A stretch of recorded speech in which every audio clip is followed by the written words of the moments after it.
Arestas de Vento.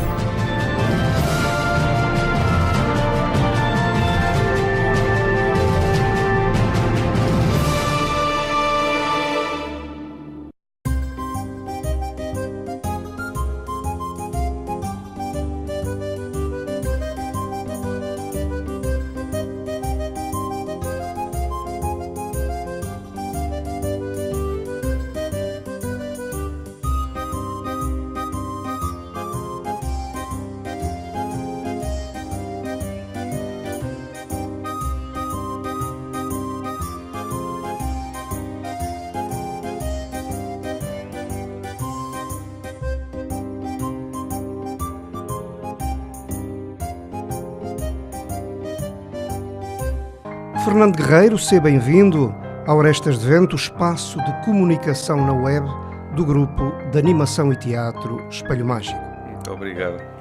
A Europa não presta para nada. A Europa não se entende, porque se está a querer fazer uma coisa nova numa trapalhada velha. São aqueles Estados centralistas do Luís XI e aquela coisa toda.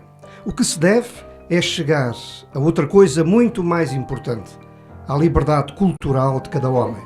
Já não se trata desta região ou aquela ser desta ou daquela maneira. Trata-se de ser à sua maneira cada pessoa. Temos de levar o mundo a uma composição que permita a identidade cultural de cada homem sem sofrer nenhuma espécie de atropelo. Fernando Guerreiro, o que acabei de ler é um recorte de um texto da autoria de Agostinho da Silva.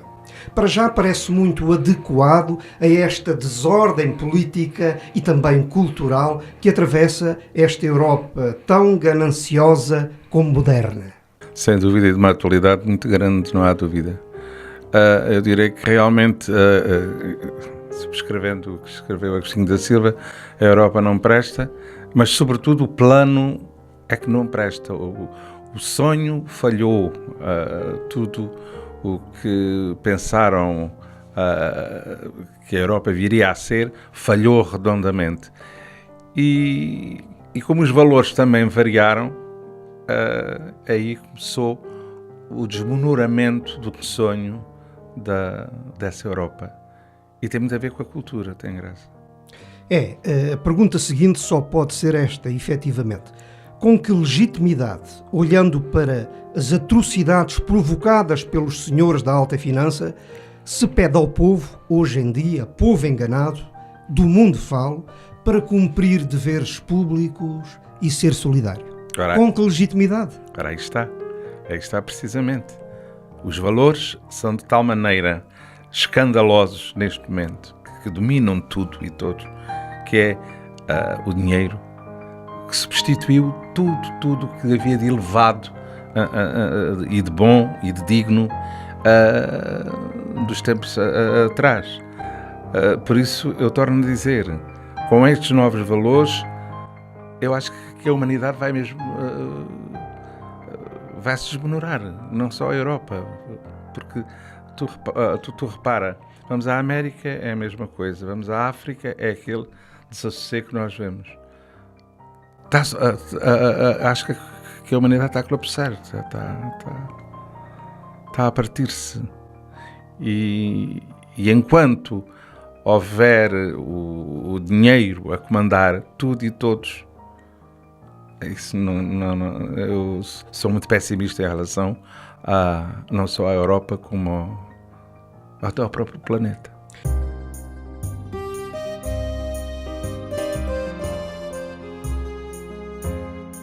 José Casario dos Santos, um excerto do poema Lenda das Amendoeiras. Chegámos àquela terra onde o amor e a dor são tempos do mesmo instante, onde pensar é morrer dentro das quatro paredes de uma calma sufocante, onde conter é trair sendas, lendas, velas, mastros, campos de alcácer quibira, onde nasceram astros, pecados, fados, bruxedos, alpendurados em medos socalcados em saudade. Terra que fica no fundo das águas do seu mistério, que lê na palma do mundo a morte do seu império, terra cigana, vadia, mãe de filhos agarrados à sua crosta bravia, aonde espanhóis e franceses, gregos, troianos, chineses não são dados nem achados. Terra onde o mar é bastante para guardar seus segredos, para enterrar suas naus e afogar seus poetas que hão de ser ressuscitados. Terra de um povo lavado, terra de um povo maduro, que dispara por si mesmo 7 rajadas de setas do arco do seu passado para a íris do futuro.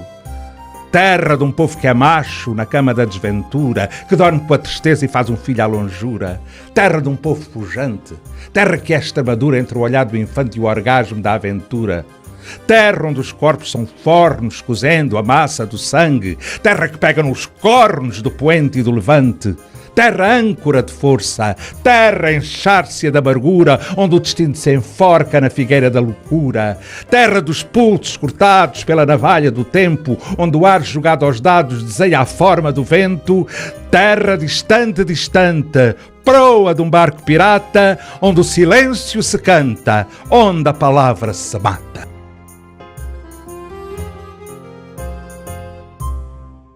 Pergunta simples e sem nada na manga. Há mais afetos entre pobres ou ricos? Os pobres têm uma coisa, solidarizam-se com a sua miséria, com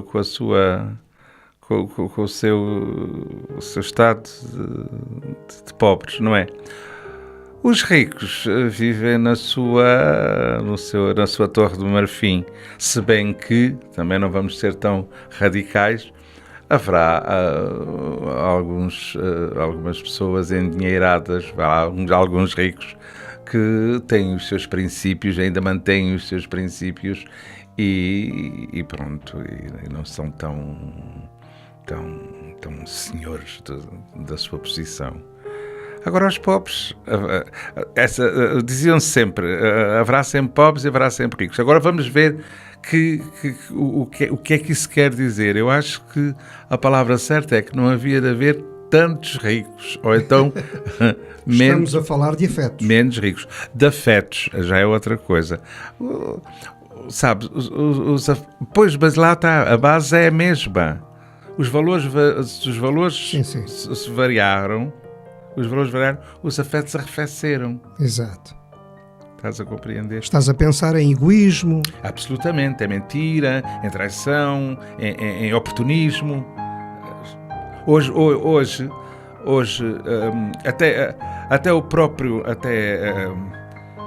não vamos mais longe. Porque é que não vamos falar em facto? Nós vemos agora, a nível de poder, a pessoa que faz o seu cursozinho, sai da universidade, ela, para alcançar determinado objetivo que meteu na cabeça, ela não tem escrúpulos a saltar por cima de ninguém. É capaz até de cravar um punhal na pessoa, nos seus camaradas de universidade, de escola, de jogos de bola, etc., para alcançar o que querem. E elas vão lá, saltam por cima. O que mais importa é cumprir o programa. Exatamente, é essa mesma. Cumprir o programa. Essa mesma ideia. Fernando Guerreiro, os afetos são fundamentais para a raça humana. Absolutamente. Sem afetos, não há nada. E tem graça que essa palavra foste tu que me ensinaste. É uma honra. Muito obrigado. É uma honra. Uma partilha continuada. Mais fundo ainda. A caridade faz parte, de alguma forma, desta crise que a todos move? Eu não gosto muito da palavra caridade. Gosto mais de solidariedade. A caridade parece que é caridadezinha, de senhor, vamos ajudar o pobrezinho, vamos levar lá uns pacotezinhos de leite. Gostava mais de ser solidário, não só a nível material, mas como a nível de apoio moral, que às vezes serve até muito mais do que de material.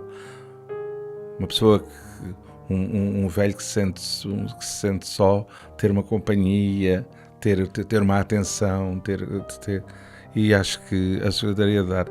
Agora, a caridade não gosto, a caridade soa-me uma palavra um bocado farisaica, não. O que estás a dizer é que a solidariedade é uma forma de vida. Sim, é um dos valores que nós devemos manter na vida. É uma espécie de sinal, de caminho. Uma pessoa que se fecha sobre si mesma acho que não tem grande... Não tem capacidade para realmente compreender o problema do próximo que o rodeia, das pessoas, dos problemas. É muito assim. Fernando Pessoa diria: eu não preciso de filosofias, preciso dos sentidos. Exatamente, é mesmo isso.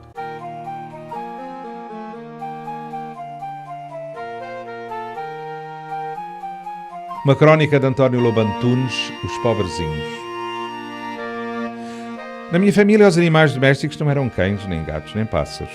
Na minha família, os animais domésticos eram pobres.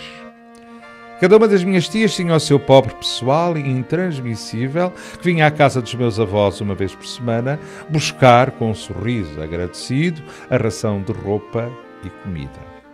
Os pobres, para além de serem obviamente pobres, de preferência descalços para poderem ser calçados pelos donos, de preferência rotos para poderem vestir camisas velhas que se salvavam desse modo de um destino natural de esfregões, de preferência doentes a fim de receberem uma embalagem de aspirina, deviam possuir outras características imprescindíveis. E irem à missa, batizarem os filhos, não andarem bêbados e, sobretudo, manterem-se orgulhosamente fiéis a quem pertenciam. Parece que ainda estou a ver um homem de subtuosos farrapos, parecido com o Tolstói até na barba, responder ofendido e soberbo a uma prima distraída que insistia em oferecer-lhe uma camisola que nenhum de nós queria. Eu não sou o seu pobre, eu sou o pobre da mina Terezinha. O plural de pobre não era pobres. O plural de pobre era esta gente. No Natal e na Páscoa, as tias reuniam-se em bando, armadas de fatias de bolo rei, saquinhos de amêndoas e outras delícias equivalentes, e deslocavam-se piedosamente ao sítio onde os seus animais domésticos habitavam, isto é, um bairro de casas de madeira da periferia de Benfica, nas Pedralvas e junto à estrada militar, a fim de distribuírem numa pompa de reis magos piugas de lã, cuecas, sandálias que não serviam a ninguém, pagelas de Nossa Senhora de Fátima e outras maravilhas de igual calibre. Os pobres surgiam das suas barracas alvoroçados e gratos e as minhas tias preveriam-me logo, enxutando-os com as costas da mão. Não se chegue muito que esta gente tem piolhos. Nessas alturas, e só nessas alturas, era permitido oferecer aos pobres presente sempre perigoso por correr o risco de ser gasto. Esta gente coitada não tem noção do dinheiro, de forma deletéria e irresponsável. O pobre da minha tia Carlota, por exemplo, foi proibido de entrar em casa dos meus avós porque quando ela lhe meteu 10 tostões na palma da mão, recomendando maternal e preocupada com a saúde do seu animal doméstico, agora veja lá, não gaste tudo em vinho. O atrevido lhe respondeu malcriadíssimo: não, minha senhora, vou comprar o Alfa Romeo. Os filhos dos pobres definiam-se por não irem à escola, serem magrinhos e morrerem muito. Ao perguntar as razões destas características insólidas, foi-me dito com um encolher de ombros: o que é que o menino quer? Esta gente é assim? E eu entendi que ser pobre, mais do que um destino, era uma espécie de vocação, como a ter jeito para jogar bridge ou para tocar piano. Ao amor dos pobres presidiam 2 criaturas do oratório da minha avó. Uma em barro e outra em fotografia, que eram o Padre Cruz e a Sãozinha, as quais dirigiam a caridade sob um crucifixo de mogno. O Padre Cruz era um sujeito espado, de batina, e a Sãozinha, uma jovem cheia de medalhas, com um sorriso alcoviteiro da triste cinema das pastilhas elásticas, que me informaram ter oferecido exemplarmente a vida a Deus em troca da saúde dos pais. A atriz bateu a bota e o pai ficou ótimo. E a partir da altura em que me revelaram este milagre, eu tremia de pânico que a minha mãe espirrando me ordenasse: ora, ofereça lá a vida que estou farta de me assoar. E eu fosse direitinho para o cemitério, a fim dela não ter de beber chás de limão. Na minha ideia, o Padre Cruz e a Sãozinha eram casados, tanto mais que num boletim que a minha família assinava chamado Almanac da Sãozinha, se narravam em comunhão de bens os milagres de ambos, que consistiam geralmente em curas de paralíticos e 20º premiados, milagres inacreditavelmente acompanhados de odores dulcíssimos a incenso. Tanto pobre, tanta Sãozinha e tanto cheiro irritavam-me. E creio que foi por essa época que principiei a olhar com afeto crescente uma gravura poeirenta atirada para o sótão que mostrava uma jubilosa multidão de pobres em torno da guilhotina onde cortavam a cabeça dos reis.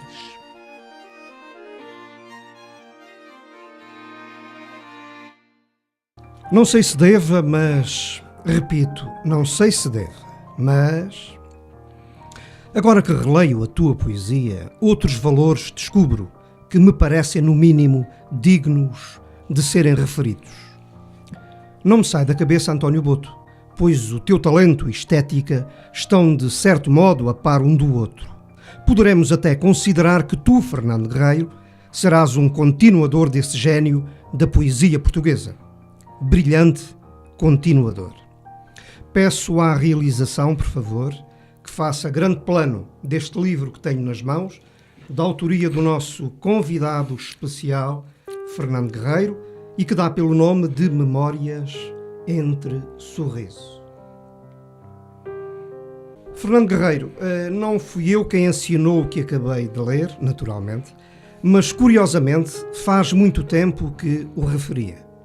Aliás, comecei a dizê-lo no dia em que fizeste o lançamento do livro e que achei algo inadequado.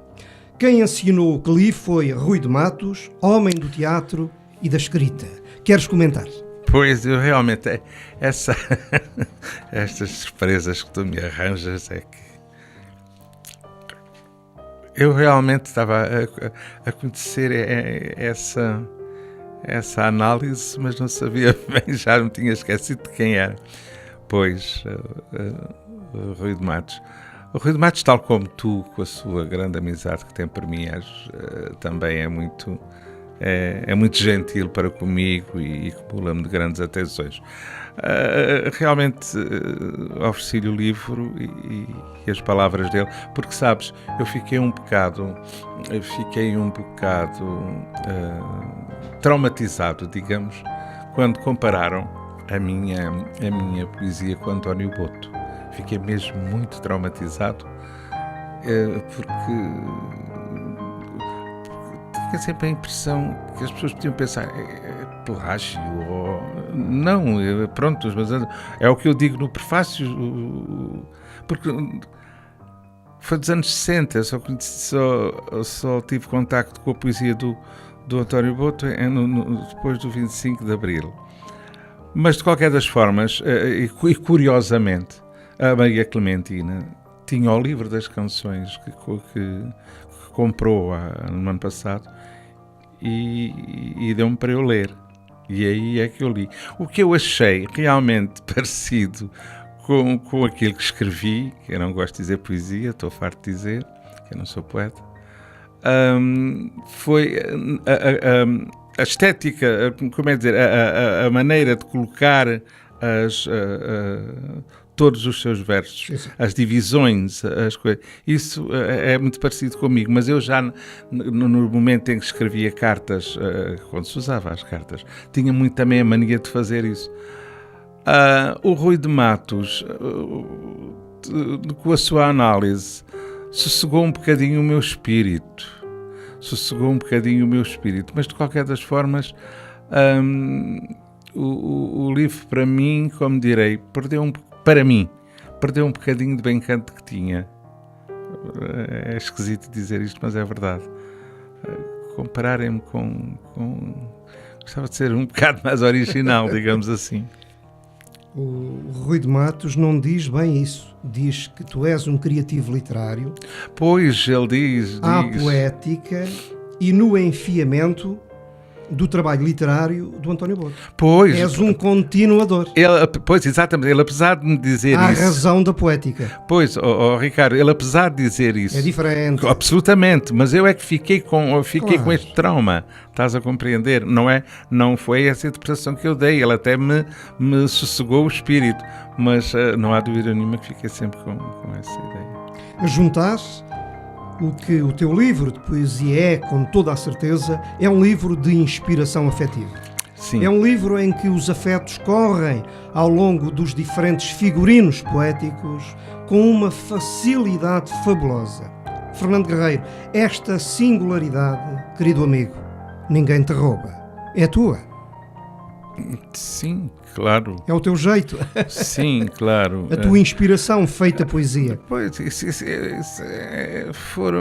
eu hoje, depois de ler o livro, e eu agora de vez em quando leio umas páginas do livro, eu acho que são os amores e desamores de um jovem de 22 anos, que era eu, que estive no ultramar, e tudo aquilo me mexia comigo, e pronto. De certa forma, é o que eu digo no prefácio, o livro realizou-me na medida que, quando eu for embora, quando eu partir, pelo menos fica qualquer coisa para mim.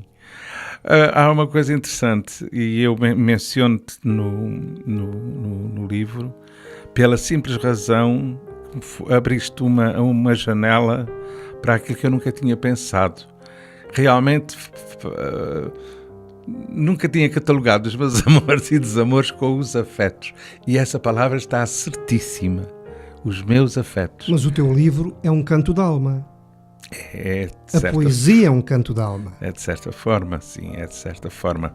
Naquela altura era sem tua dúvida vida nenhuma. tem sido um canto d'alma. Com menos gritaria que foi quando tinha 22 É anos. bem verdade.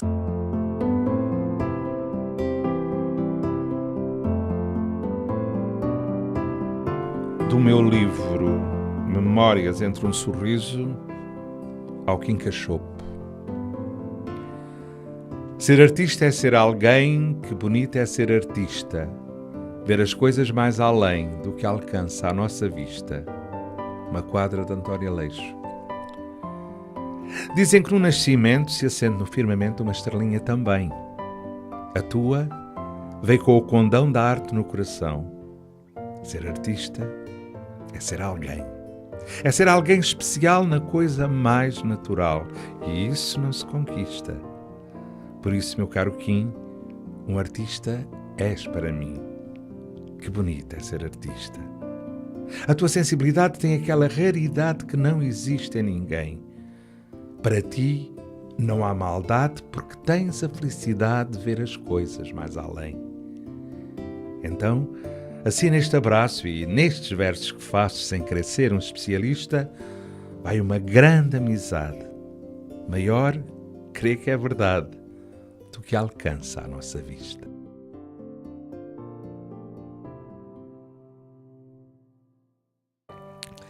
Mais um extrato da carta que Rui de Matos fez o favor de escrever e enviar ao ator, poeta, dizedor de poesia, Fernando Guerreiro, e que eu fiz o favor de sorripiar. E fiz muito bem, cá para nós. Há um aspecto, esse então absolutamente notável, naquilo que escreves. É a forma como envolves poeticamente as coisas do cotidiano. A forma como versejas dá uma incrível sublimação até ao prosaico. Pois é, a poesia é efetivamente isso. E só os poetas o sabem fazer. Fernando Guerreiro?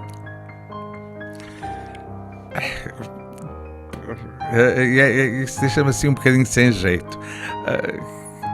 Eu quando escrevo, ou quando, pelo menos na altura em que escrevi,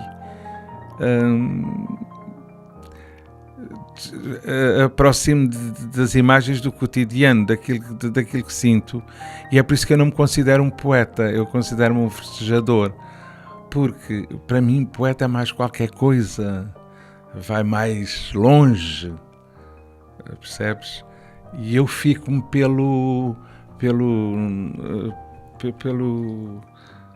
como diz aí, pelo prosaico, quer dizer, eu acho que ser poeta é outra coisa. Eu Ele não diz sou. mais, ele não diz isso. A forma como versejas dá uma incrível sublimação até ao prosaico. Pois, mas para mim é muito pouco. Dar vida a uma folha é pouco. Folha de árvore. Isso é outra coisa, para mim é outra coisa. Alquimia, querido amigo, alquimia poética. Pois, mas eu não me sinto bafejado por essa Isso é alquimia. o teu lado perfeccionista. E como não podes estar aí a responder e a fazer as perguntas ao mesmo tempo, nós achamos que és efetivamente um poeta. Bom, Poeta a Fernando Guerreiro, um poeta dos afetos. Eu só posso agradecer e só posso reconhecer se vocês o dizem. Eu agradeço e pronto, e por que não dizer lisonjeado, não é? Com certeza que não vou ser tão... Não é uma questão de ingratidão, mas uma questão de teimosia, de ser modesto. Mas pronto... O Rui de Matos o disse, tu aliás já me tinhas dito antes, de outra forma. Exatamente. E pronto. Mas curiosamente, estes apanhados do Rui de Matos são muito colados àquilo que eu te disse. Pois, tempo, exatamente. Até na arrumação das palavras, Pois, nas metáforas, precisamente, nas entrelinhas. Precisamente por isso é que tu me surripiaste isso, porque achei uma combinação tão Exato. grande de análise que depois mostrei, mas tinha esquecido Faz completamente parte, que tinhas querido amigo, ficado faz com parte. isso. É verdade. Cá vamos nós à Galileu Galilei. No entanto, ela move-se. E enquanto ela se move.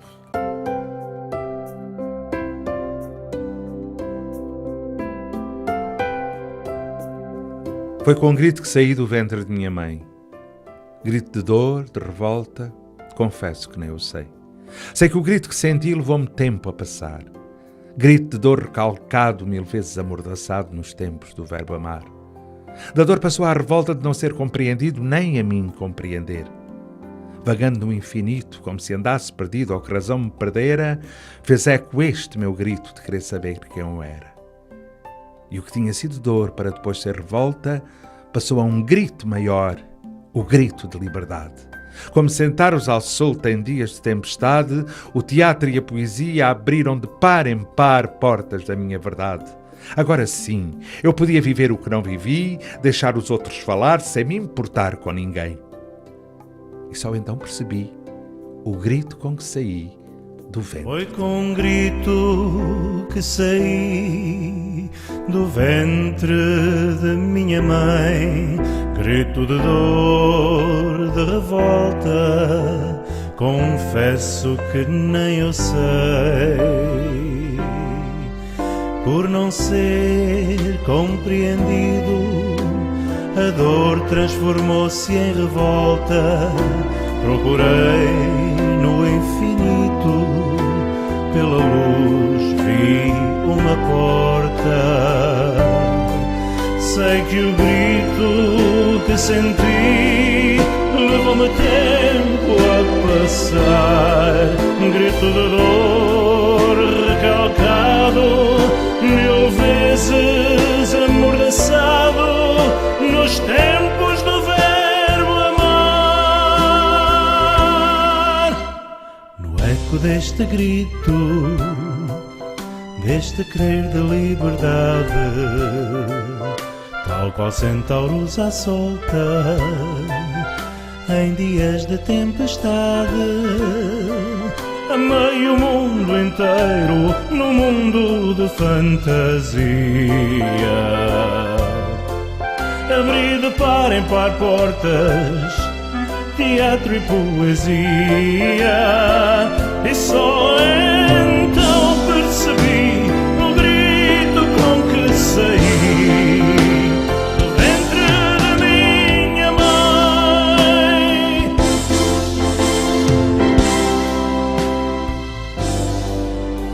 Agora sim eu podia viver o que não vivi, deixar que os outros falassem, sorrir porque senti. Sei que esse grito que senti levou-me tempo a passar. Um grito de dor recalcado, 1000 vezes amordaçado, nos tempos do verbo amar. No eco deste grito, deste querer de liberdade, tal qual centauros à solta em dias de tempestade, amei o mundo inteiro num mundo de fantasia.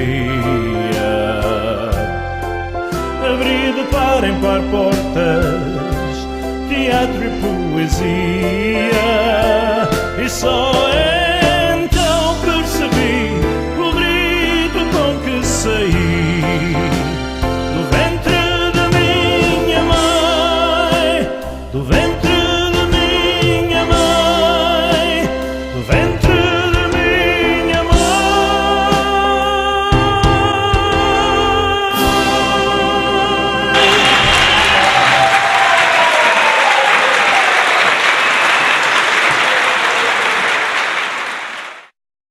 Poesia, a nobre arte dos versos. Dizedor és tu, digo eu. Muitos atores bons nas tábuas não conseguem libertar-se e dizer poesia. Porquê? Pronto, eu já uma vez disse que nem todos os atores são bons dizedores e nem todos os dizedores são bons atores. Temos exemplos nos nossos palcos onde esse fenómeno aparece.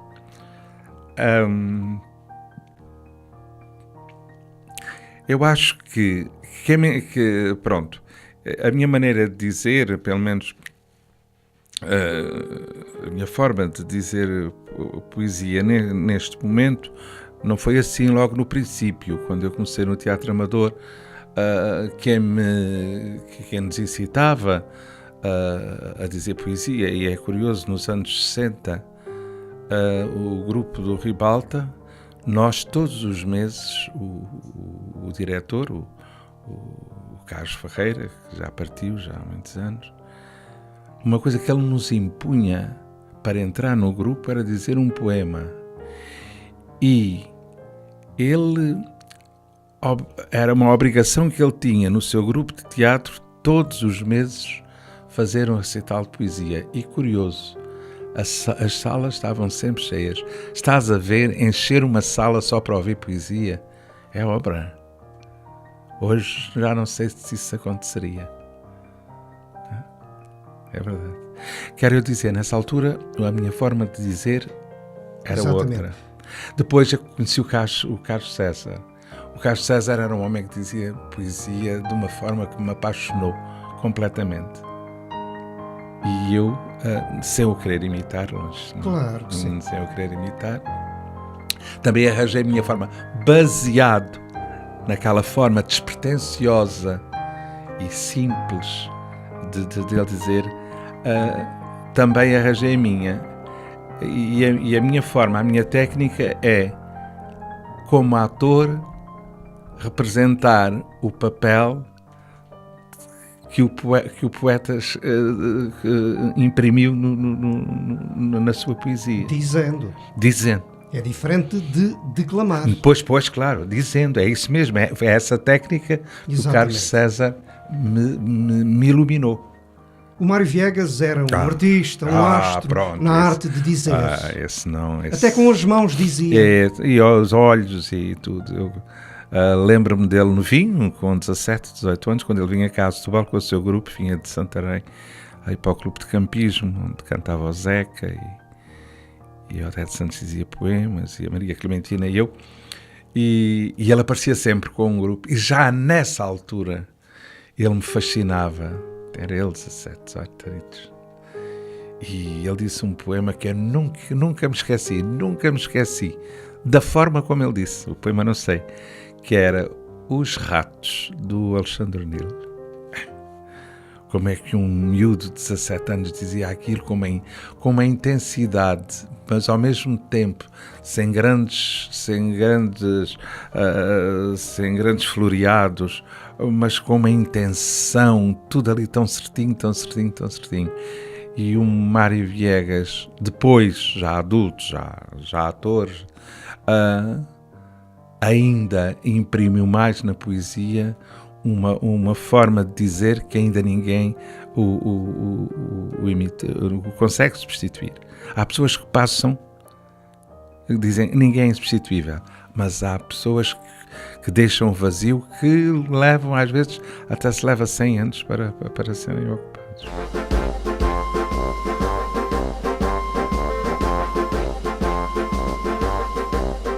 De Manuel da Fonseca, vou dizer um poema, Mataram a Tuna. Nos domingos antigos do Bibi Peão, saía a tuna do Zé Jacinto, tangendo violas e bandolins, tocando a marcha Almadanim. Abriam janelas pinas sorrindo, parava o comércio pelas portas e os campanices de vir à vila, tolhendo os passos, escutando em grupo. Outros da rua tinham um pé leve, o burro da nora da Quinta Nova espetava orelhas apreensivo. Manuel da Água, punha gravata. Tudo mexia como acordado ao som da marcha Almadanim, cantando a marcha Almadanim. Quem não sabia aquilo de cor? A gente cantava, assobiava aquilo de cor. Só a Marianita se enganava. Só a Marianita se enganava. E eu matava-me a ensinar, que eu sabia de cor. Inteirinha de cor. E para mim, domingo não era domingo. Era a marcha Almadanim. Entanto, as senhoras não gostavam. Faziam troça, dizendo coisas. E os senhores também não gostavam. Faziam uma cara para a tuna. Que era indecente, aquela marcha, parecia até coisa de doidos. Não era música, era raiva aquela marcha Almadanim. Mas Zé Jacinto não desistia. Vinha domingo e a tuna na rua, enchendo as ruas, enchendo as casas, voavam fitas coloridas, raspavam notas violentas, rasgava a tuna ao quebrante da vila, tangendo nas violas e bandolins a heroica marcha Almadanim. Meus companheiros antigos do Bibi Peão, agora empregados do comércio, arrolando fazenda, pedindo chita, agora dobrados, sentados nas secretárias de comércio, escrevendo no Deve Haver, cabeças pendidas, jovens velhinhos, somando na vila quieta, sem vida, sem nada mais que o sossego das balas brandas. Onde estão os domingos? Verdes, amarelos, azuis encarnados, vibrantes, tangidos, bandolins, fitas, violas, gritos da heroica marcha Almadanim. Meus amigos desgraçados, despertemos e vamos, eia! Vamos fazer qualquer coisa de louco e heroico, como era a tuna do Zé Jacinto, tocando a marcha Almadanim.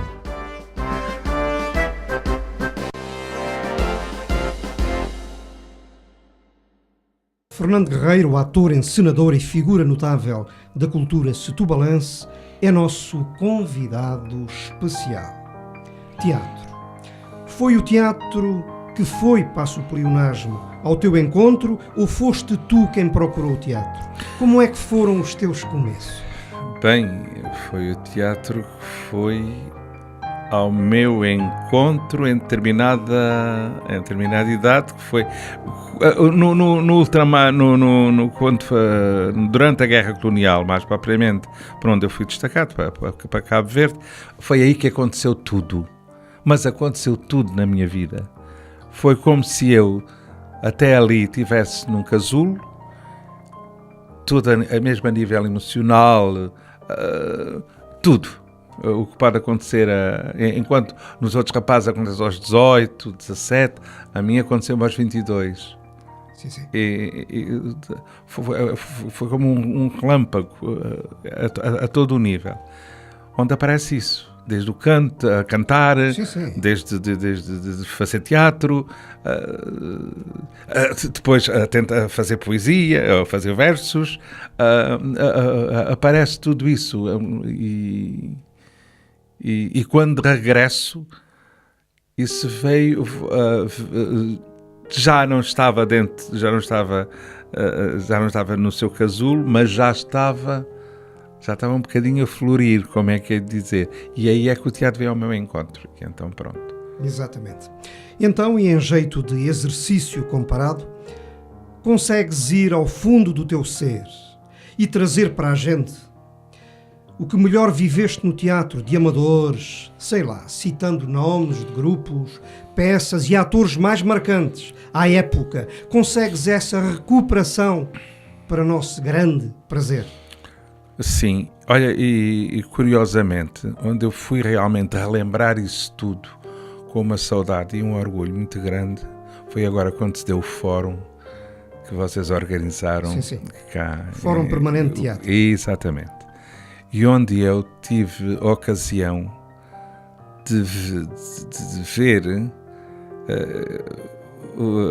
eu estava empolgado a ver tudo aquilo, aquela quantidade de jovens, aqueles formadores, aquele movimento todo para apresentar um excerto de uma peça em 2 dias, tanto maquilhadores, carpinteiros, todo aquele bulício, tudo aquilo, e de repente, como um flash, se passou tudo na minha cabeça, a força que ainda hoje tem o teatro amador. A força envolvida e envolvente. Exatamente. E isso realmente fiquei muito, muito, muito impressionado. E então lembrei-me cá em Setúbal, que o teatro amador já tinha também uma grande força, com 3 grupos, que era o Ribalta, a Presença, o Sobe e Desce. O Ribalta era dirigido pelo Carlos Ferreira, como eu há bocado mencionei, a Presença pelo Américo Pereira, e o Sobe e Desce, onde pertencia o nosso amigo Vítor Serra. Exatamente. O Álvaro Félix e um grande grupo de rapaziada que ainda hoje anda por aí e espero que ande por muitos anos. Dos outros, lembro do Barreiro, do Graciano de Simões, onde saíram grandes atores no teatro do Barreiro, e lembro-me que isso nunca, espero bem que agora, pelo contacto que tive com essa federação que agora existe para juntar todos os grupos de teatro amador, havia cá em Setúbal então o célebre Festival de Teatro Amador, onde se concentravam todos os grupos do país. E era um momento único nesta cidade. Era um momento único. Essas lembranças que tenho, mas que hoje, ao tê-las, eu fico satisfeito porque realmente não morreu. Eu julgava que o teatro amador já não tinha tanta importância, que já tinha perdido o seu fulgor, a sua força, e ao ver isto que vi em Setúbal, agora há 2 meses, tanto, não foi? 2 meses, eu vi, não, o teatro amador é uma raiz que não seca. Tu foste para o Teatro Animação de Setúbal a convite pessoal do Carlos César, ou foste, sei lá, assim porque foste apresentado ou aconselhado por algum amigo do teatro? Não, foi... Não. Carlos César convidou. Foi o Carlos César que me convidou. Sabia que eu tinha saído do TIL, porque eu estava a servir profissional no TIL. O meu emprego era na Pousada de São Filipe, na parte administrativa, e depois trabalhava no TIL. Mas houve uma altura em que realmente o trabalho que eu desempenhava na pousada era de tal maneira já de responsabilidade que eu não conseguia coordenar de maneira nenhuma ensaios em Lisboa e trabalho em Setúbal. E então, pedi admissão para grande tristeza minha, julgando que a minha carreira teatral tinha acabado, pedi a minha admissão ao Teatro Infantil de Lisboa. Até apresentei-lhes uma certidão médica, digamos, porque realmente eu estava com um esgotamento muito grande. E E então o Carlos César soube que eu tinha saído do TIL. E então uma vez encontrou-me e perguntou-me se eu queria, como ia sair o Pompeu, que tive o prazer de me encontrar agora neste fórum, como ia sair o Pompeu, se eu queria substituí-lo. Porque nessa altura estava o Gil Vicente em cena, as barcas, sim. E o Pompeu tinha um papel lá. Eu aí deparei-me pela segunda vez na minha vida, com um desafio. Vou aceitar ou não? E então comecei a pesar os prós e os contras, mas desta vez não pesei com tanta miudeza e aceitei logo. E realmente não fiquei nada arrependido, nem só uma vez de ter escolhido a minha profissão a tempo inteiro de ator. Serviu-me de muito. Carlos César, ao puxar-te para o Teatro Animação de Setúbal, com isso não terá tentado esvaziar a pujança do teatro de amadores? Sabes, eu ao princípio... Cultivado em Setúbal, na altura. Sim, eu realmente, quando... Era um homem inteligente. Quando nós soubemos... Que defendia bastante bem o seu próprio projeto profissional. Sim. E quando nós soubemos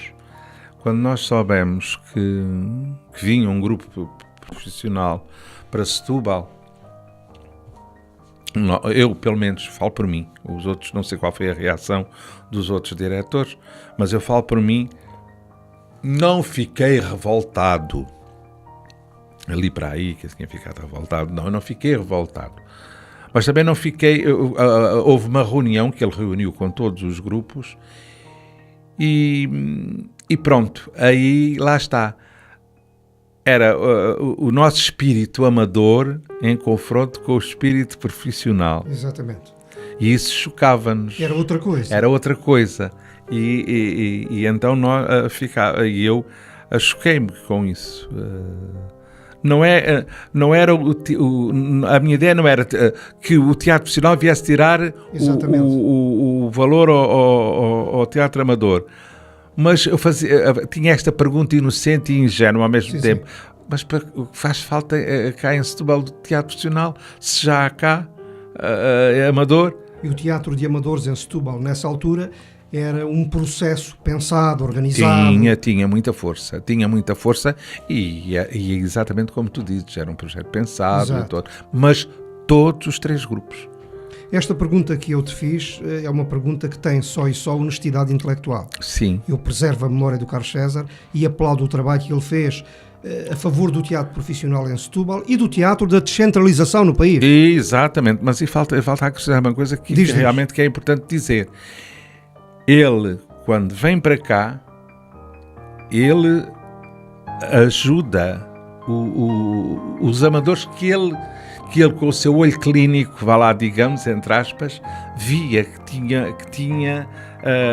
que havia um certo caminho que... Era um homem culto. Era um homem... Sabia escolher. Exatamente. Tanto que ele, como nós ainda amadores, ele arranjava-nos trabalhos para fazermos na televisão, amadores. E fez uma coisa que, naquela altura, hoje como profissional, eu também teria a mesma reação.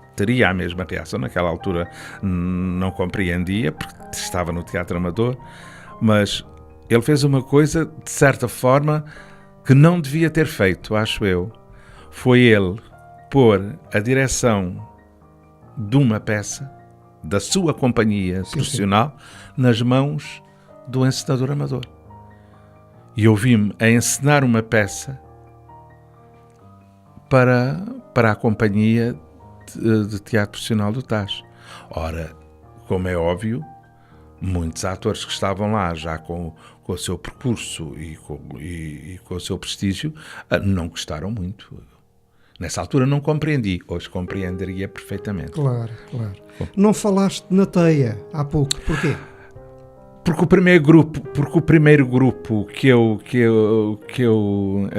entrei foi o Ribalta. Sim. E a maior parte, quase todos, do Ribalta passaram Para a Teia. para a Teia. Para mim, Ribalta e Teia interligam-se. Foi um grupo fundamental na região de Setúbal para o Teatro das Paixões, o Teatro de Amadores. Sim, foi. Pois, a Teia... Fazia um teatro arrojado. Mas lá está, a Teia ressurge porque acabou o Ribalta. Exatamente. As coisas modificam-se. As coisas modificaram-se. Eu tenho a impressão que se o Ribalta continuasse com o Carlos Ferreira, não tivesse morrido e estivesse lá o Carlos Rodrigues, a Maria Clementina, a Odete Santos, o Fernando trilha Guerreiro, continuava. Nem tinha existido Teia.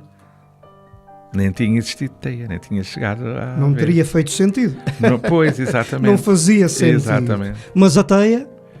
A Teia marcou marcou e por uma razão muito esquisita. Na altura em que o grupo existia, havia este estigma na Teia. Para os de esquerda, nós éramos de direita. Para os de direita, nós éramos de esquerda. Também dava jeito. Mas era uma coisa. Talvez não. Mas era uma coisa. É porque havia pessoas não. de todos os partidos lá. Exato. E havia uma coisa bastante interessante. Que até não foi. A frase não foi minha. Foi de um dos atores amadores, que hoje é médico no Hospital São Bernardo, que ele ainda era novinho e ele era de esquerda. Sim. E então ele dizia: meus senhores, aqui, dizia ele, novito, que graça, nós aqui entramos e limpamos no tapete ali as nossas... A partidarite. Exatamente. E vamos fazer... Era isso. E nunca existiu entre nós nada dessas... Nunca. Mas nunca. Nunca. Eu lembro perfeitamente de estarmos a ensaiar uma peça e havia ia a passar uma manifestação e nós parámos imediatamente a peça e fomos ver a manifestação. Mas a estética da Teia era uma estética arrojada, quase de intervenção. Sim. Por isso é que os do regime diziam que nós éramos de esquerda. Exato. Porque as peças não eram todas com o seu fundo, essencialmente com o seu fundo social. Fernando Guerreiro, ficou por fazer algum papel especial ou alguma encenação para algum desejo assim escondido no lado esquerdo do peito? Sim. Tem um que na Teia, que eu ainda consegui ensaiar o primeiro ato e que tive um grande desgosto, ainda tenho lá em casa. Era então A Louca de Chaillot, que o Carlos César detestava, e era uma peça de repertório feita nos grandes palcos do mundo e mesmo no cinema, representado pelos grandes atores, e eu adorava aquele, mas queria fazê-lo. Naquela altura ainda não usava-se os musicais e eu queria musicar aquilo, fazer em musical. O Carlos César detestava porque ele era um homem de esquerda e então, uma coisa que eu não sabia, o autor que era o Girardot, da Louca de Chaillot, parece que tinha sido colaboracionista nos tempos da guerra. Complicado. E ele detestava aquilo. Eu apresentei-lhe o projeto mais tarde. Não quero esse homem, eu não quero esse homem. E depois explicou-me porquê. Depois eu compreendi, mas fiquei sempre com essa da Louca de Chaillot atravessada. Fernando Guerreiro, saíste do Tás por cansaço, idade? Falta de pachorra para novas estéticas, ou foste assim, sei lá, empurrado por conta da crise? Não foi empurrado por conta da crise, mas também não saí da forma mais elegante, digamos assim. Digo isso com uma certa mágoa, porque acho que não merecia a forma como saí. Na altura, a direção, como eu fiz, como eu tinha a idade da reforma, eu então pedi a reforma, mas dos trabalhos que eu tinha feito, que eu tinha feito antes, quando não era ator. E a direção achou que eu não devia receber 2 ordenados. devia receber 2 ordenados, e então que era melhor eu pensar-se em diminuir o ordenado que eu estava a ganhar, podia lá ficar, quer dizer, houve aí umas coisas que eu achava impróprias para um ator que deu tudo ali para aquela companhia, e imediatamente eu apresentei a minha demissão. Foi um tempo mentalmente difícil, eu acho, de suportar. Porque não, eu, como tu sabes, eu sou muito temperamental. Sim. E não, quando as coisas não me agradam, foi logo ali naquele momento. Disseram imediatamente, então não contem comigo já. Pronto. Agora, a forma como quando eu digo que é deselegante foi pedirem para eu não dizer que saía. Porque depois vai para os jornais, etc. Quer dizer, eu estive lá quase 20 anos, saí para a porta de trás para não incomodar, para não envergonhar a direção. De tal maneira que nem os atores se foram despedir de mim, nem uma garrafa de moscatel me deram. E, curiosamente, foram estagiários, neste momento, já atores, que bateram-me à porta do camarim para se agarrarem a mim a chorar e a desejar-me felicidades. Isto como muito, mas mesmo muito. Há futuro artístico para o Teatro Animação de Setúbal? Eu, como sabes, quando afastei-me quando saí do TAS, afastei-me do TAS, ainda pertencia à cooperativa, mas depois, quando ia às reuniões da cooperativa, deparava-me com problemas que eu desconhecia completamente e não tinha razão de ser eu estar ali só para fazer número, onde não podia interferir, mas interferir no quê? Eu não sabia do que é que se passava, podia ver coisas naquela altura discutidas, mas que não sabia qual era o fulcro delas, não é? E então achei... Está bem, mas hoje em dia há futuro artístico para o TAS em Setúbal e no país? Eu acho que vai ser muito difícil. Vai ser muito difícil porque o TAS perdeu a força anímica que tinha. Não sei se é por causa disto, se é por causa daquilo, seja por que for, mas perdeu uma força anímica. Porque sente-se que o TAS há forças opostas que se chocam. Fernando, isso quer dizer o quê? Perdeu força anímica, perdeu o quê? Padrão de representação? Não é padrão de representação, mas força de levar um projeto válido, um projeto que convença os setubalenses. Então perdeu o padrão. Pronto, se quer chamar isso, então perdeu o padrão. Porque neste momento é muito pouco, para mim, é muito pouco o que o Teatro de Animação de Setúbal tem para oferecer aos setubalenses. E com a agravante, é que há lá atores, na medida de fazerem daquele grupo, um grande grupo de teatro, sempre teve. E agora, mais ainda a história chamada Carlos César. Exatamente. Mas eles perdem-se naqueles arranhõezinhos uns aos outros, naquelas coisinhas, e vão deixando escorrer por entre os dedos um projeto que representou tanto. Um projeto de teatro cimeiro no país. Exatamente. Siga a roda. Tu foste ator no Teatro Infantil de Lisboa durante alguns anos, já disseste. 8. Antes mesmo de entrares para o Teatro Animação de Setúbal. Sim. Também já disseste. Foi aí que aprendeste, é óbvio, a gostar de teatro infantil. Sim. Para já encontrei no Teatro Infantil de Lisboa um ambiente que nunca encontrei no Teatro de Animação de Setúbal. Havia um elo familiar, não havia um elo profissional como no Teatro de Animação de Setúbal. E sobretudo tinha um grande mestre chamado Rui de Matos, que foi ele que também tinha-nos ensinado a peça da Teia. E foi ele que me chamou. E, perdão, fui eu que fui ter com ele a pedir-lhe.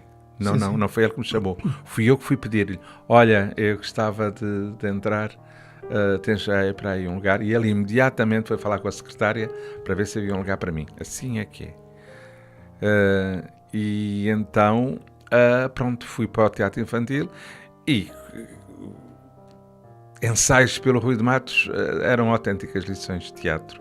E tudo aquilo que eu hoje faço no Espelho Mágico, a minha maneira de encenar, nem sei encená-la de outra forma. Exato. É tudo reflexo daquilo que aprendi com o Rui de Matos, de explicar e de representar e sentar na cadeira e depois levantar-me e fazer outra vez e fazer todo esse envolvimento, toda essa quase loucura cênica, aprendi com ele.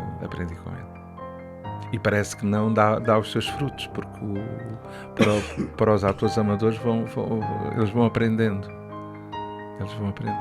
E depois, pronto, fazem-se grandes atores. É bem verdade.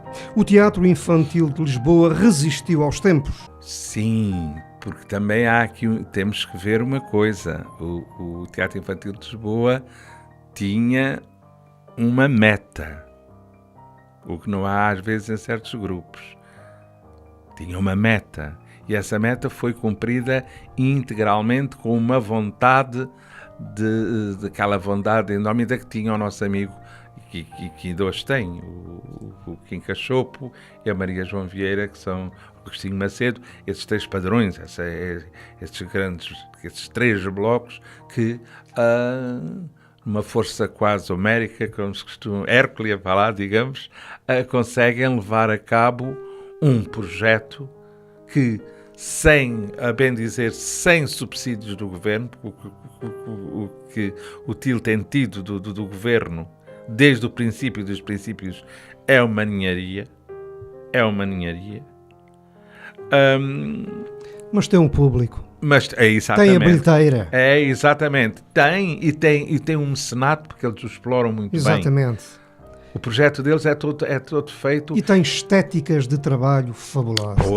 Hoje são altamente cativadoras. Hoje já são. Hoje conseguiram os espetáculos do Teatro Infantil de Lisboa podem ser representados, como costuma dizer, em qualquer parte. A fantasia está toda ali, não é verdade, parte amigo? do mundo, tal e qual. Tudo aquilo é fantasia. Tal e qual, tudo aquilo. Fernando Guerreiro, as crianças merecem um teatro feito a sério, com muita responsabilidade. De outra maneira, falamos de batota. Sim. Teatro é teatro. Sim, e o teatro infantil é uma coisa engraçada que ainda hoje há um certo preconceito com o teatro infantil que eu nunca compreendi. Vê sempre o teatro infantil como teatro menor. Não compreendo absolutamente nada. E mesmo às vezes vejo com uma certa tristeza a maneira como apresentam certos espetáculos para o público miúdo infantil, como se eles fossem atrasadinhos mentais. Também não pode ser assim. Não pode ser assim. Aquela coisa de perguntarem aos miúdos: gostas disto? E as crianças respondem: sim, não.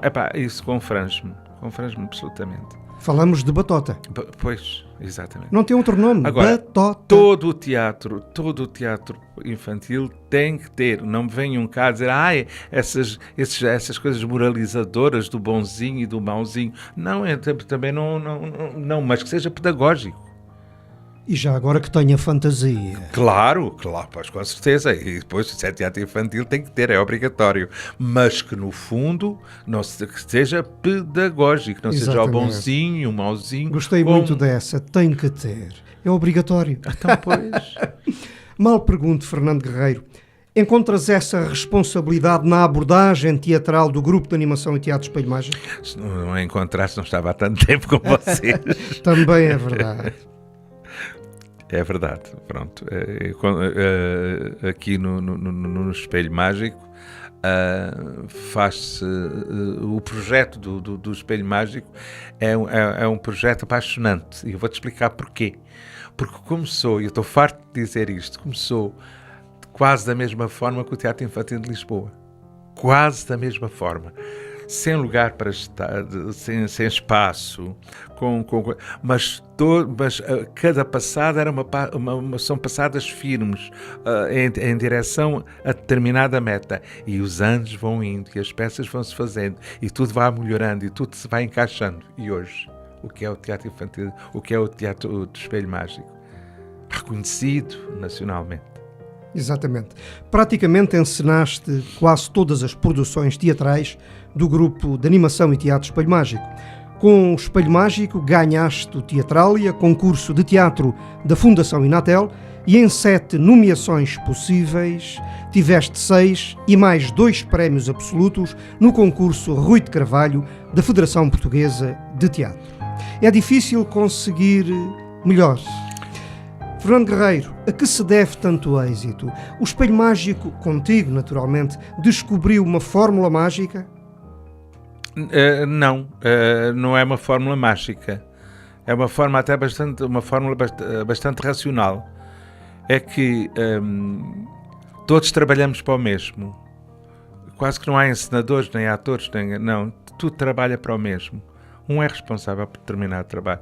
Eu já tenho uma afinidade de trabalho com a Céu Campos muito grande. O encenador e o cenógrafo e o figurinista já quase que se confundem. A Céu hoje está preparada já para dirigir um grupo. Porque tu sabes, e melhor que ninguém, que a Céu é uma mulher muito determinada. É uma mulher que se empenha nas coisas e falas com um perfeccionismo e com um sentido muito grande das coisas. Ela tem uma resistência, meu Deus. É a tua escola, a distrita, ao Gatem, ao grupo de animação e teatro. É natural, Espelho Mágico. é natural, tanto que eu hoje, neste momento, não há nada que eu não faça a nível de encenação, quero uma consulta. Olha lá, o que é que achas? O que é que não achas? Ela pode, às vezes, me dar ideias que eu aproveito. Há um trabalho muito... Há uma trilha de cumplicidade. Exatamente, com a Céu Campos. É uma figura que, pronto, é uma pedra angular neste projeto do Espelho Mágico. Os próprios os atores do Espelho Mágico, refiro-me propriamente, e seria uma injustiça não me referir ao Luís Candeias, que também dentro do grupo há uns anos, que tem evoluído nas suas interpretações de peça para peça. E ali tem sido formado como ator. Está ali um ator. Exatamente, está ali um ator. Uma coisa que eu admiro de facto no operatório de trabalho do Espelho Mágico, no operatório criativo, é a forma como vocês dividem os saberes e depois trilham tudo em forma de cumplicidade.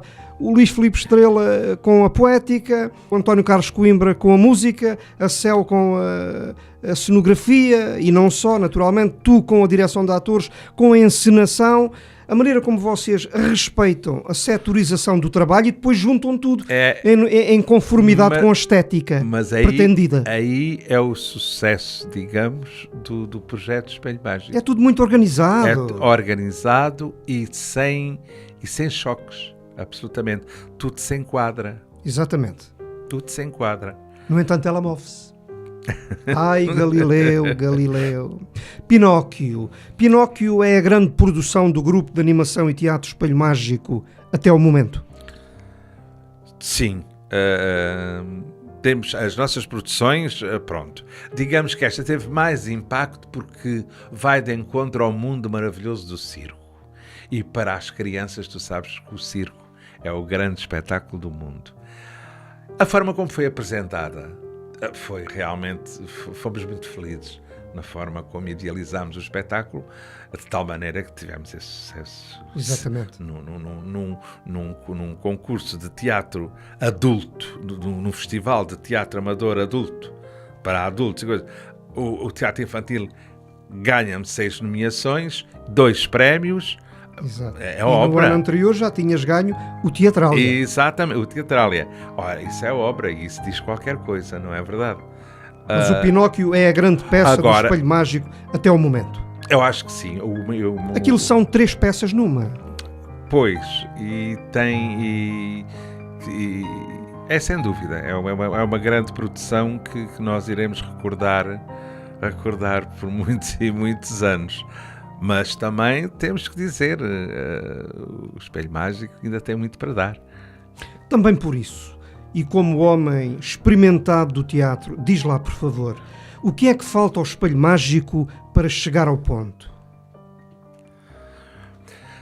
O Espelho Mágico, para chegar ao ponto, tem que ter, para já, não pode viver sem ajudas, não é? Como é óbvio. Agora, tu sabes que o teatro profissional é teatro profissional de manhã, à tarde e à noite.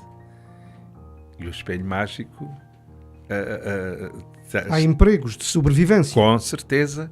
E as pessoas trabalham e depois à noite têm que ir para o teatro. E de uma forma, também temos que sublinhar isto, também lá está, e isso parece que foi tudo da teia, lá está, de uma forma bastante profissional, nada amadora. As pessoas com os seus empregos, chegam a horas, trabalham, saem, cumprem, estudam. Há um programa de trabalho à noite. Exatamente. Não é assim uma coisa de laré. Ali está tudo muito bem formatizado. Fernando Guerreiro, Setúbal continua a ser uma paixão para ti? É a minha terra e eu sempre fui muito enraizado a Setúbal. Muito enraizado em Setúbal. Tenho pena que Setúbal é uma terra com tantas possibilidades e às vezes vejo possibilidades deitadas fora ou ignoradas. A nível cultural tem tudo para ser uma grande cidade e, no entanto, encontramos disparidades, coisas às vezes pouco impróprias, e isso não vai para a frente precisamente. Isto devia ser uma grande cidade e que, vamos a ver, também eu serei bastante ingrato se não reconhecer que a cidade vai tendo uma forma, está-se a formar. Há uma certa... Eu vejo Setúbal neste momento... A identidade já se vê. Exatamente. Falamos de uma cidade mesclada. Há aqui gente de todo o lado. Claro. Mas estou a ver esta cidade com uma grande expectativa. Estou a ver esta cidade com uma grande expectativa e com bastante esperança. E essa expectativa, repito, passa por identidade local. Claro, tem que ser. Também por isso, Fernando, reveste na linha de governação da cidade do Sado, cultivada pela doutora Maria das Dores Meira? Sim, mas eu vou dizer isto muito, muito sinceramente. Acho a Maria das Dores Meira uma mulher muito determinada. Acho-a uma mulher muito determinada, que sabe aquilo que quer. Talvez às vezes as suas reações, que eu não as conheço, mas que mediante tenha reações que sejam mal compreendidas para as outras pessoas, mas acho que é uma mulher com uma grande determinação, e é isso que lhe dá aquela força que ela tem, força essa que se está vendo nas coisas que têm acontecido de há uns tempos para cá. Acreditas em Setúbal? Está visto. Acredito. Eu digo Álvaro Félix. Tu dizes o quê? Um grande amigo e um grande ator. Agora digo Miguel Assis. Meu filho. E um grande encenador. Um grande encenador e uma esperança de futuro. E se eu disser Rui de Matos? Podes acrescentar alguma coisa? Não. Já disseste tanto. Meu mestre. Agora digo Carlos César, naturalmente. Um grande amigo. Um grande amigo. Devo-lhe muito.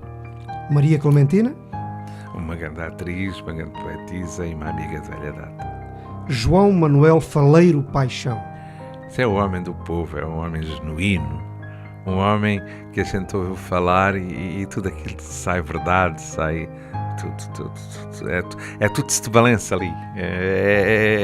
É transpirar Setúbal por todos os poros. Um parafuso para ele é uma obra de arte. É um verso. É isso. É bem verdade. Agora digo Vítor Serra.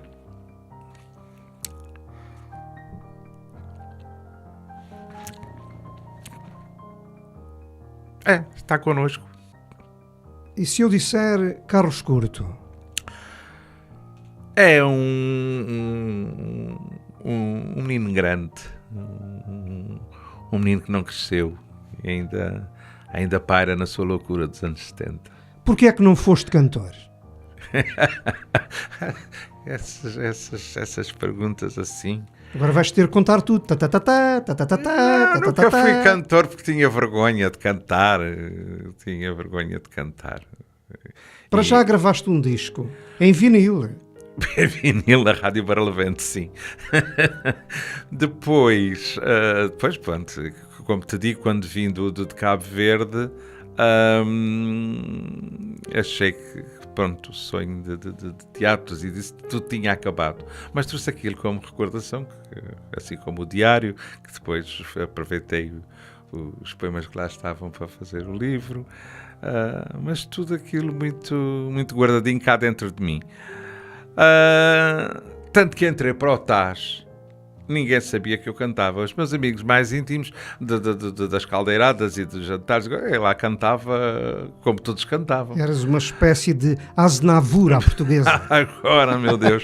E então foi uma grande surpresa na revista quando o ator convidado tinha, que era o Clemente na altura, fechava o primeiro ato com uma marcha de Setúbal, acabou o contrato e depois começou-se a pensar que eu iria substituir. Quem iria substituir estava preparada a Piedade Fernandes. Mas pensaram em tudo, menos no tom, porque aqui que o Clemente tinha em playback a orquestração do Galarza, mas que estava no tom dele. Exatamente. Ora, a Piedade tinha um tom de voz diferente. Quem é que, uma vez no ensaio, o coreógrafo precisava de coreografar a marcha e queria que alguém cantasse. Eu, como sabia de cor, cantei.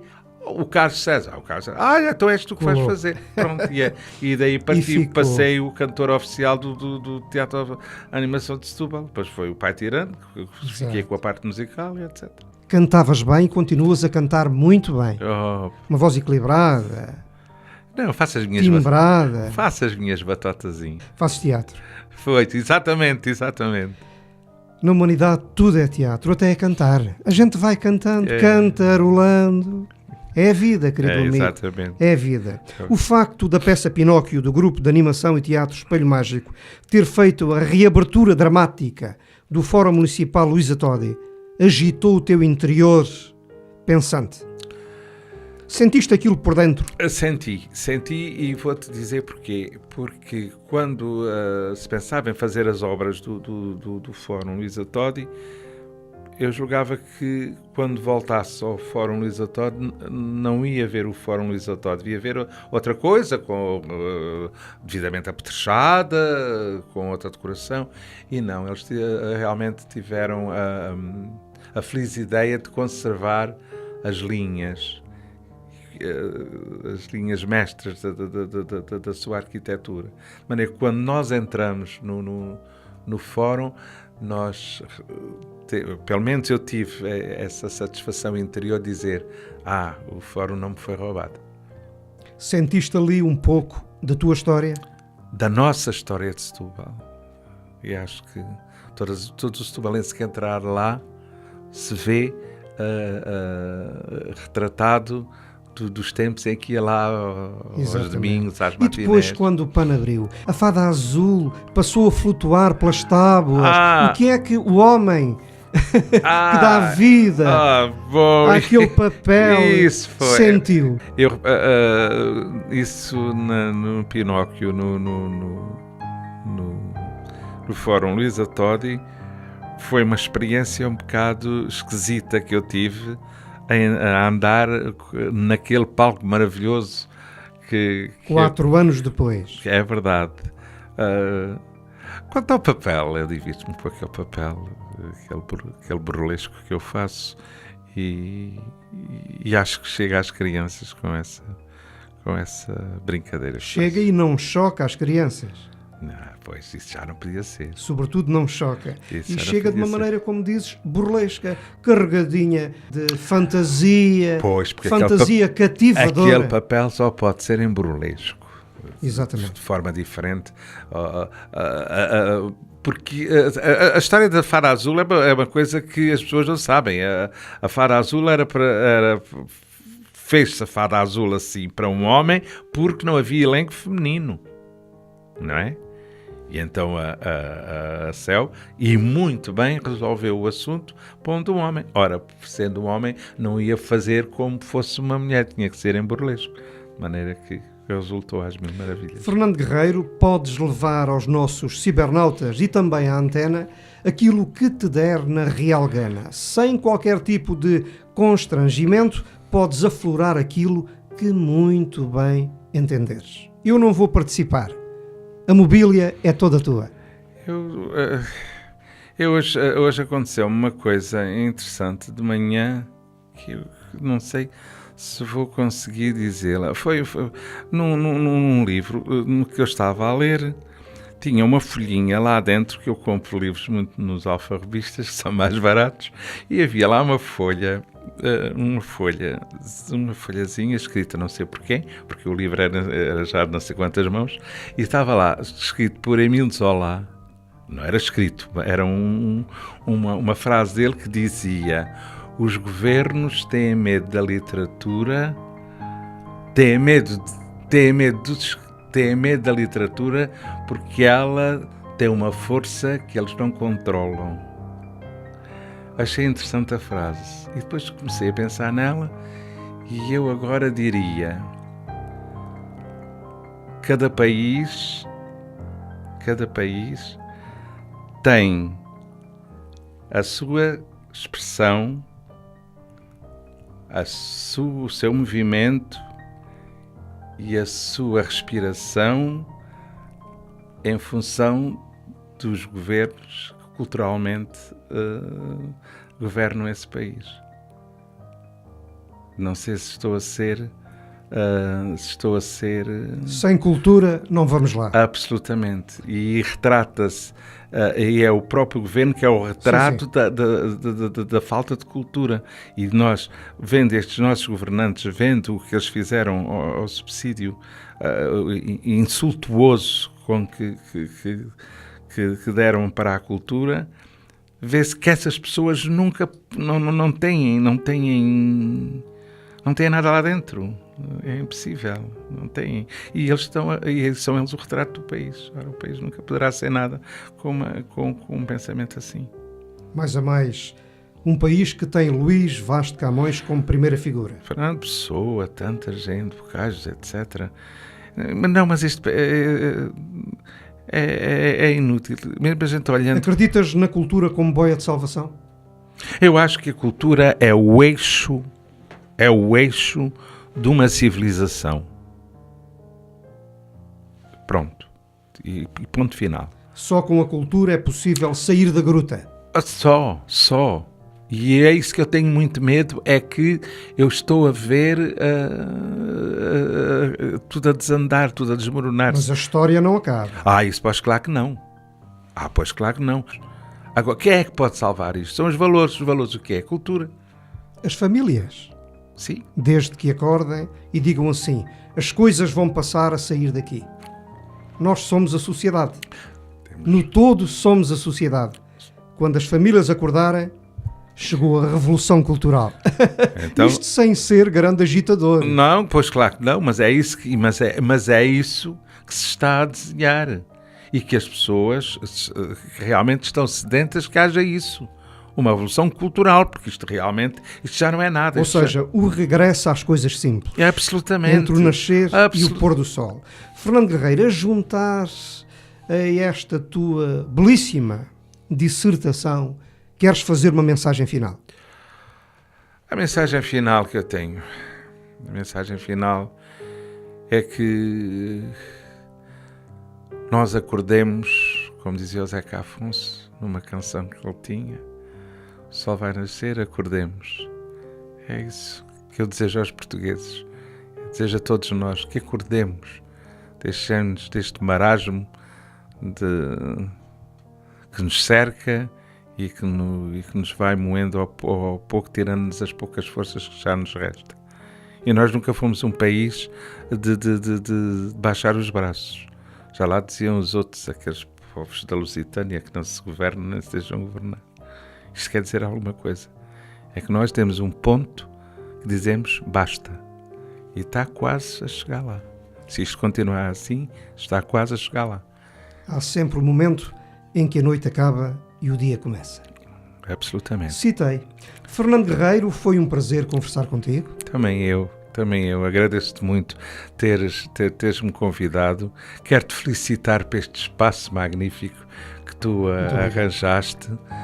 Realmente tu és Isto é um bocado, já uma vez falei disto, eu sinto-me sempre muito pouco à vontade em falar com um amigo íntimo, quase família, porque tudo o que eu possa dizer, daquilo que eu realmente sinto, de admiração, às outras pessoas pode soar tirar flores uns aos outros, mas na verdade não há dúvida nenhuma que todas as coisas que tu metes de corpo e alma. Muito obrigado. E sais sempre incómodo dessas coisas e beneficiado. Desejo-te as maiores felicidades, porque tu mereces, está bem? Muito obrigado, querido amigo. Para ti as maiores felicidades. Obrigado. E fizeste o trabalho de casa. Percebe-se pela entrevista dada.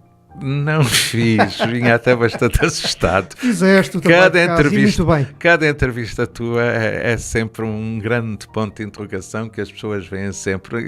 Mas isto é a opinião geral, não penses que é Um só grande minha. abraço, Fernando Guerreiro. Um abraço para ti e para a tua equipa. Na técnica, Ricardo Pita, da LK CTV, e Céu Campos, do grupo de animação e teatro Espelho Mágico. Bem-ajam.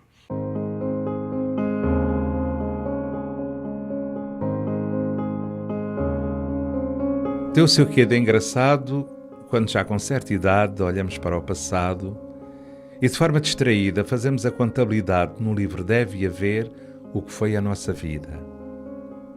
Assim fiquei a saber que houve muita coisa em vão que podia não ter feito ou pelo menos evitado, enquanto que a felicidade, como num sonho desfeito, se não foi realidade, coube a mim ser o culpado. Perante este resultado, sinto uma vontade então de novo principiar, assim como um despertar ou um acabar de nascer, já sabendo de antemão aquilo que não deveria ou deveria fazer. De repente, caio em mim. Um sorriso amargurado vem esboçar-se em minha boca, tão de leve, mal se vê. Que ingenuidade mais louca neste sonhar acordado. Recomeçar para quê? Porquê voltar a nascer? Se todos os erros que fiz, eu voltaria a fazer, quer fosse ou não infeliz.